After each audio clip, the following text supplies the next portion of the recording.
I'm Denise Lustelo, current president of the Clearlake Chamber of Commerce, here with my vice president, Robert Bocabella, and we look forward to showing you our new community center Chamber of Commerce building that will hopefully be being unveiled here in the next 30 days.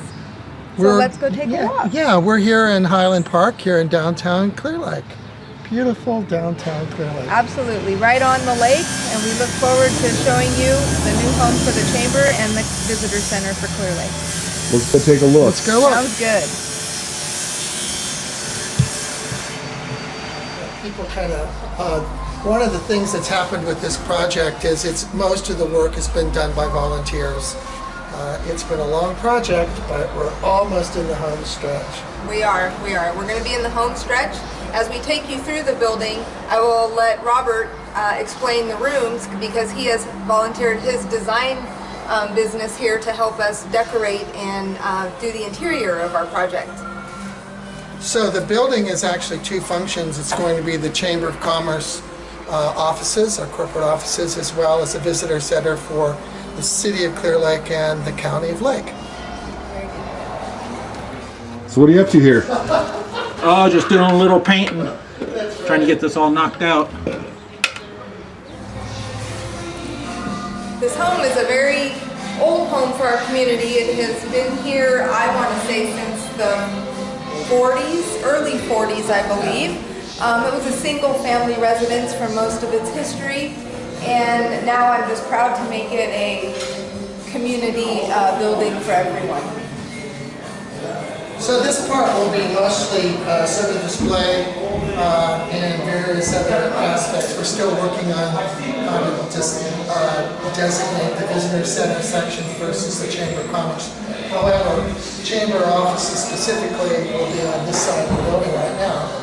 And so the main office for our executive director will be here. And there's the mayor, very busy. Wave Mayor Purdock, thank you. Yeah, one of the things that I think is really cool that we saved in the building is this wonderful little closet and this amazing old circular window, which is definitely classic 1940s.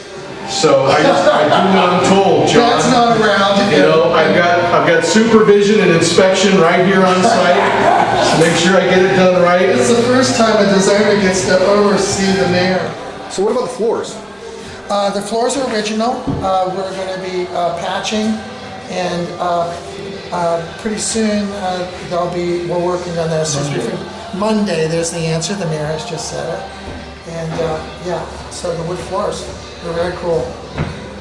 What we tried to do as we were doing, my goal has been to marry sort of the old pieces of the building that are really so classic and also functional use for a new building for the 2000s. So that's been our goal.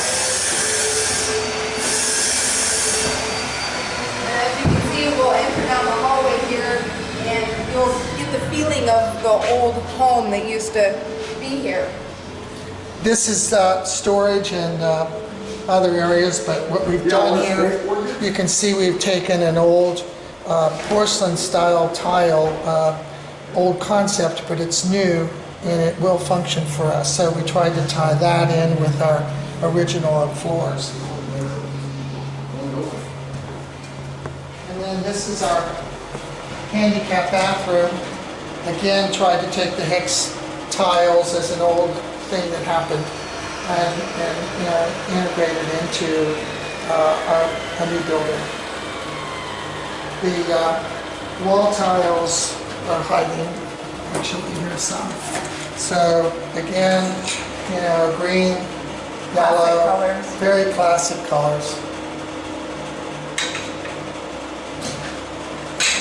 And then back here is going to be one of our chamber boardroom, conference room.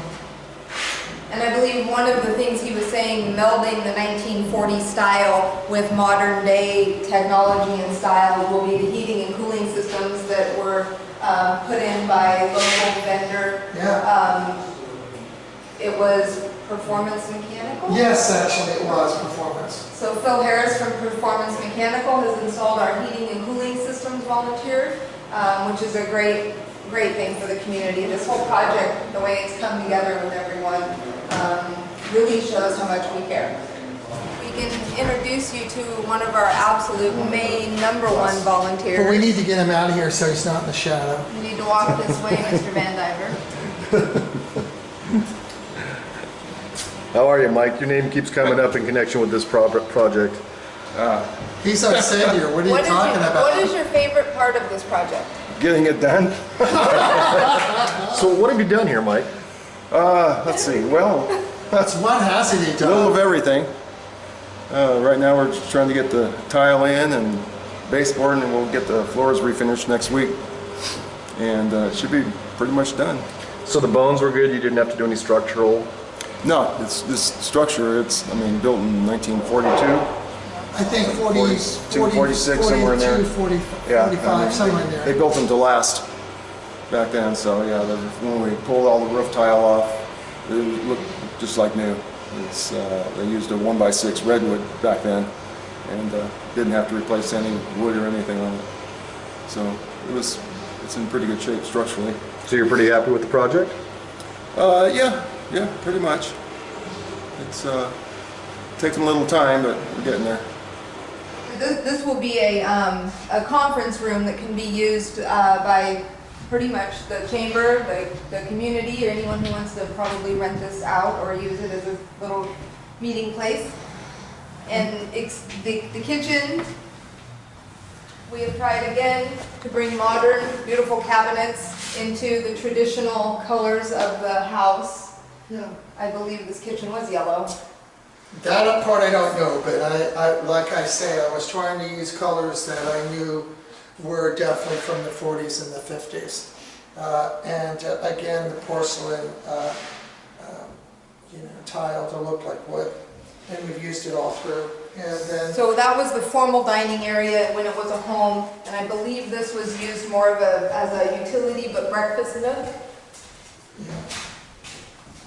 The original builders owners of the home was the Labrie family. this is my favorite room in the whole house Why is that, because it Robert? has the most extraordinary view. Views. And I envision this room being used as a conference area, but more informal with, sort of settees and sofas and stuff like that, that's more informal. It would just be a great place to have a meeting and sit here. It's just gorgeous. I'm in. And I'm so glad that we're here now and there's not water in the yard. Yeah. From our flooded lake. Yeah. So some of it, Denise, you should probably talk about it because you've been with the chamber longer than I have, but we envision a lot of the outdoor events here. The chamber has actually already held an event here. A couple years ago, we held our luau here, and we had tables right at sunset. We had fire dancers, we had entertainment, wonderful food, and it was an absolute beautiful setting to have for an event. And I just vision the whole community being able to share in that in the future.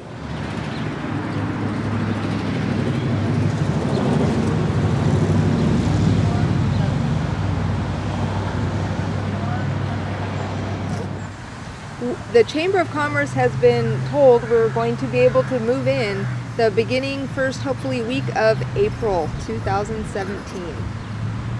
So one of my goals as vice president is to sort of help begin some fundraising and some other things so we can actually get some new furniture, and we're also reaching out to the community in regards to donations, etc. So there's a lot of stuff going on. We are very busy campers. We are very busy campers. The chamber has been kind of